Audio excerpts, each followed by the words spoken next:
warar ku salaysan xaqiiqada kala soco Star FM codka gobolka waqooyi bari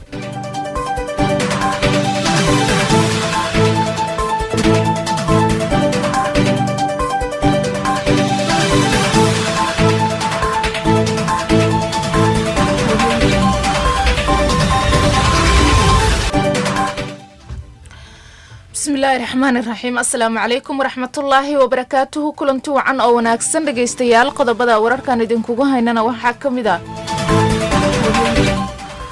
dawladda oo ka hadashay dhaqaaliyada haysata ismaamulada dalka baarlamaanka oo digniin u diray qandaraasleydan mashaariicda soo dhameystiran iyo howlgallo ka socda ama laga bilaabay magaalada Beledweyne ee xarunta gobolka Hiiraan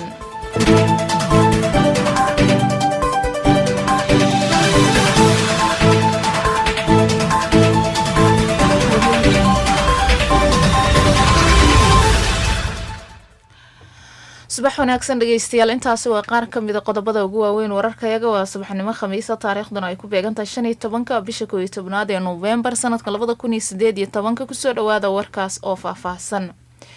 guddiga baarlamaanka dalka u qaabilsan xisaabaadka ee magacooda loo soo gaabiyo PAC ayaa waxa ay digniin u direen qandaraasleyda aanan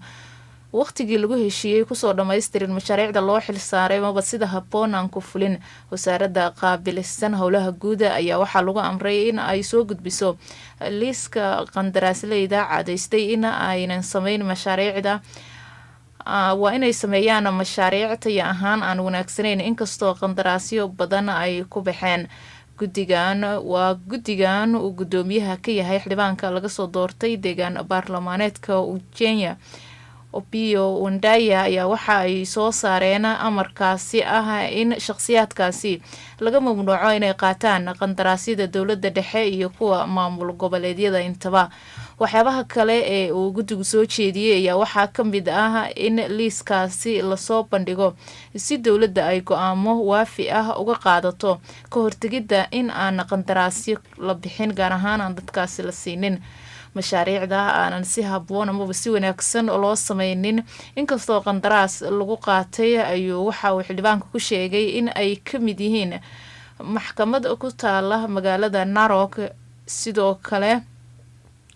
ay ka mid yihiin Eldama Reuben iyo sidoo kale Moboko oo iyaduna Kakamega ka mid ah iyo sidoo kale Ladwa xogayaha wasaaradda qorsheynta ee dalka Julius Muya ayaa waxa uu faahfaahin ka bixiyay sababta keentay in gaabad dhanka dhaqaalaha ah oo ay maamul goboleedyada dalka cabasho ka muujiyeen uu soo baxay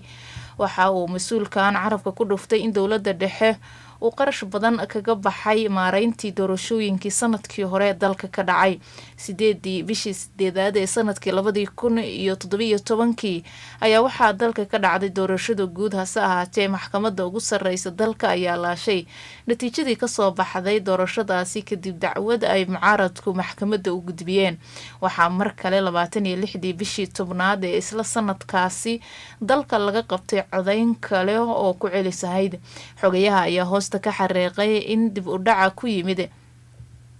lacagihii la siin jiray ismaamulada ay sabab u tahay culays dhanka dhaqaalaha ah oo dawladda dhexe uga yimid doorashooyinkaasi hal sano gudahooda 2 mar dalka laga qabtay hase ahaatee waxa uu intaasi ku daray in wasaaradda dawlad wadaajinta iyo sidoo kale qorsheynta ay ku dadaaleyso sidii lacagahaasi loogu wareejin lahaa dawlad deegaanada si loogu dhameystiro mashaariicda iyo barnaamijyada kale ee ay ka cabanayaan ayna doonayaan in fulintooda loo helo dhaqaale kala duwan oo lagu maareyn karo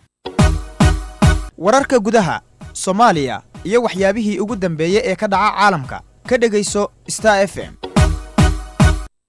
madaxweynaha jamhuuriyadda federaalka Soomaaliya mudane Maxamed Cabdullaahi Farmaajo ayaa waxa uu ka warbixiyay xiriirka dalalka gobolka iskaashiga dhaqaalaha ee Soomaaliya, Itoobiya iyo Eritrea iyo sidoo kale mustaqbalka waxaa Soomaaliya ay kaga dhigan tahay heshiiska 3 geesoodka ah ee dalalka geesku ay wada galeen.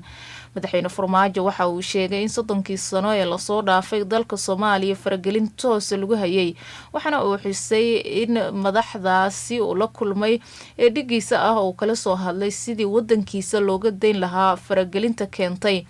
in dhibaatooyin Soomaaliya ay ka dhacaan. waxa uu sheegay iskaashigan in uu horseedayo dhinacyo badan oo dhaqaalaha iyo sidoo kale bulshada ah, dal kastana uu arrimihiisa u madax banaanaan doono. waxaa xaqiiqo ah 30 sano ugu dambeeyay ee burburkii Soomaaliya in Soomaaliya aad loogu hayay faragelin qaawan toos ah iyo mid dadbanba khaasatan sanadii ugu dambeeyay iska cadeed dowladaha dariska ah khaasatan Ethiopia inay toos siyaasadaha Soomaaliya ee faragelin ugu haysay mar alla markii anigu aan tagay meesha oo aan la fariistay prime ministerkii hore Xeele Maryam waxyaabihii ugu horeeyay kala hadlo waxay ahayd in Ethiopia ay ka joojiso faragelinta qaawan ee Soomaaliya ku hayso oo aan u macaamilno laba dal oo daris ah aan ka shaqeyno iskaashiga dhaqaale iyo iskaashiga siyaasadeed ee laba dal ay lahaan karaan waxa ka dambeeyay 7 bilood ka hor in Ethiopia dooratay prime minister cusub. prime minister kan cusub oo hadda yimidna runtii uu ka shaqeynayo in wajiga mandaqada ama geeska Afrika isbedel weyn ku dhaco haday noqoto dhanka siyaasadda iyo dhaqaalaha. annagana mar walba aan uga faa'iideysanayno in dan noogu jirto in Soomaaliya faragelinta laga dhaafo ee dowladaha dariska aan la yeelano wada shaqeyn iyo iskaashi. prime minister kan cusubna runtii aad iyo aad ayuu soo dhaweeyay. waxyaabahan ka wada hadalna waxay ahayd sidii labada dal ay u kala faa'iideysan lahaayeen haday noqoto isdhexgalka dhaqaale haday noqoto arrimaha siyaasadda naftigooda iyo amniga labada dal ka dhaxay bacdama aan nahay dowlado daris ah. runtiina aad iyo aad ayuu soo dhaweeyay. tan waxay dhashay in geeska Afrika aan xoojino iskaashiga geeska Afrika oo dowladda Eritrea ay qayb ka tahay hadda. taasna waxaan aaminsanahay iskaashigaas dhaqaalaha annaga inay dal noogu jirto bacdama dadkeena dhaqaaliyahanada ah dadkeena ganacsatada ah ay runtii aad iyo aad uga horeeyaan dadyo kale oo dariska nala ah iyo meesha aan kaga naalo mandaqada ahaan ama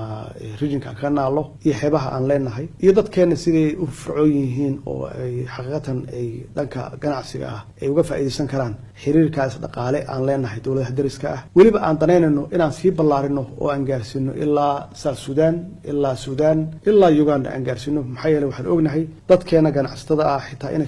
ka ganacsadaan ilaa South Africa iyo West Africa. marka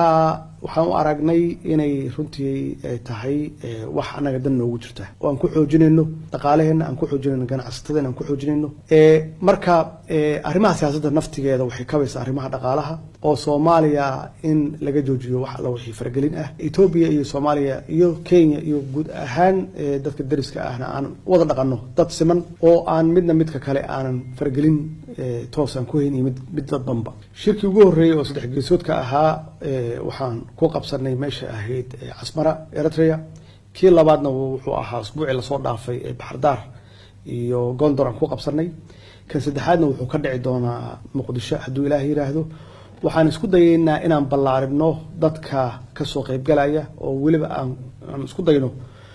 ama aan ka shaqeyno in dowladaha walaalaheena sida Djibouti inaan ku cazulno iyo kuwa kale oo runtii mustaqbalka ka soo qayb gali doona iskaashigan dhaqaale ee geeska Afrika oo aan aaminsanahay kulligeen inaan ka wada faa'iideysan doono. waliba Soomaalidu ay si dheeraad uga faa'iideysan doonto insha Allah. madaxweynaha Soomaaliya Maxamed Cabdullaahi Farmaajo ayaa waxa uu sidoo kale soo dhaweeyay go'aanka golaha ammaanka ee qaramada midoobay ay cunaqabataynta kaga qaadeen dalka Eritrea. madaxweynaha waxa uu sheegay cunaqabataynta hubka ee saarneyd Eritrea in looga qaaday dadaal wadajir ah oo ay sameeyeen isagoo golaha amniga ee Jamciyadda Qurumaha ka dhaxaysa dadaalkaasi kaga mahadceliyay. talaabada golaha ammaanka ee qaramada midoobay ay meesha kaga saareen cunaqabataynta Eritrea saarneyd oo dhinaca ka saarneyd soo iibsashada hubka shakhsiyaadka dhaqaalahooda iyo oo la xanibay iyo sidoo kale xayiraadaasi ayaa shalay waxaa ku dhawaaqay golaha ammaanka ee qaramada midoobay. dowladda Soomaaliya ayaa lagu eedeeyay in ay jabisay cunaqabataynta hubka ee saarneyd kadib markii lagu eedeeyay ama la sheegay in ay dowladdu hub fara badan soo iibsatay. kooxda golaha ammaanka ee qaramada midoobay u qaabilsan cunaqabataynta saaran Soomaaliya ayaa warbixin ay soo saareen waxa ay ku sheegeen in dowladda Soomaaliya ay heshay 20,000 oo qori iyo sidoo kale 75 milyan oo rasaas ah oo ay ku jiraan 70,000 oo ah qoryaha loo yaqaano RPG7. kooxdan waxa ay sheegtay in Soomaaliya ay soo dhoofsatay hub saa'id uga badan ama xad-dhaaf ka ah midkii loo ogolaa. kooxdu waxa ay sidoo kale tilmaamtay in ka badan 20 container oo hub u ku jiraan ama hubka noocyadiisa kala duwan oo ay ka mid yihiin qoryaha Soomaalidu ay u taqaano baasuukaha la geeyay gudaha madaxtooyada bishii May ee sanadkan, iyadoo sidoo kalena ay kooxdu sheegtay in loo diiday in hubkaasi ay baaritaan ku sameeyaan. kooxdan ayaa sidoo kale waxa ay sheegtay in hub ay lahaayeen ciidamada dowladda Soomaaliya ay gacanta siyaabo kala duwan ugu galeen kooxo ay ka mid yihiin ganacsato iyo kuwo kale oo iyaguna hubka ka ganacsado oo ku sugan magaalooyinka Baydhabo, Muqdisho iyo sidoo kale magaalada Dhuusamareeb. magaalada Beledweyne ee xarunta gobolka Hiiraan waxaa ka socda howlgallo gaar ah oo si wada jir ay u fulinayaan ciidanka dowladda federaalka Soomaaliya iyo kuwa midowga Afrika ee AMISOM. howlgalkan ayaa yimid kadib markii magaalada Beledweyne xalal lagu dilay nabadoon lagu magacaabi jiray Cismaan Yuusuf Ciiley oo kamid ah waxa garadka sida weyn magaaladaasi looga yaqaanay. dilka nabadoonka waxaa ka xumaaday shacabka ku nool magaalada Beledweyne, waxayna ciidamada ammaanka ee dowladda ka codsadeen inay gacanta ku soo dhigaan kooxihii ka dambeeyay dilka nabadoonkaasi. ciidanka dowladda federaalka Soomaaliya iyo kuwa AMISOM ayaa howlgallada waxa ay ka wadaan dhammaan 4 xaafadood ee magaalada Beledweyne ay ka kooban tahay, waxaana intii howlgalladaasi ay socdeen ciidamadu ay gacanta ku soo dhigeen dad kala duwan oo lagu tuhmayo inay wax ka ogaayeen dilka nabadoonkaasi. ugu dambeyntiina ururka Xamaas ee dalka Falastiin ayaa waxa ay guul siyaasadeed oo soo hoyatay ku tilmaameen tallaabadii uu isku casilay wasiirka gaashaandhigga Israa'iil. waxa ay sheegeen in go'aankaasi uu micno weyn ugu fadhiyo xasiloonida marinka Gaza oo horey looga fulinayay howlgallo badan. afayeenka Xamaas Zami Abu Zuhri ayaa waxa uu carabka ku dhuftay in tallaabadaasi uu qaaday Mr. Lieberman ay ka dhigan tahay in aan laga adkaanin dadka Falastiiniyiinta. wasiirka gaashaandhigga Israa'iil ayaa iscasilaadiisa u aaneeyay inuu ka xumaaday heshiis xabad joojin ah oo Masar ay garwadeen ka ahayd kaasi oo looga dhawaaqay marinka Gaza. 2 maalmood ee ugu dambeeyay waxaa marinka Gaza lagu dilay ugu yaraan 15 qof oo Falastiiniyiin ah. warkii aad kala socoteen idaacadda Star FM codka gobolka Waqooyi Bari waa naga intaas. cid uu seegana dib waxay kaga heli karaan bogayga internetka ciwaanka iyagana uu yahay www.starfm.co.ke.